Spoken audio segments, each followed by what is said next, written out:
மௌரிய பேரரசின் மாபெரும் தலைநகரான பாடலிபுத்திர நகருக்கு 64 நுழைவு வாயில்களும் 570 கண்காணிப்பு கோபுரங்களும் இருந்தன.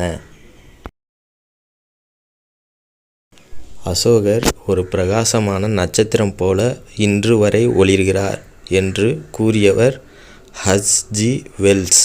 இவர் ஒரு வரலாற்று அறிஞர் ஆவார்.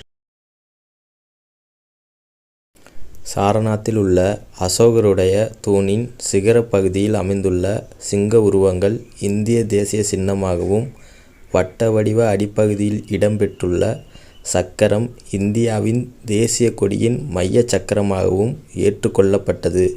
இதுவே சிங்கமுகத் தூணாகும். பேராணை என்பது அரசரால் அல்லது உயர் பதவியில் இருப்பவரால் வெளியிடப்பட்ட ஆணை அல்லது பிரகடனம் ஆகும். அசோகர் கல்வெட்டுகளில் காணப்படும் எழுத்துமுறை கீழே கொடுக்கப்பட்டுள்ளது. அதை பார்ப்போம்.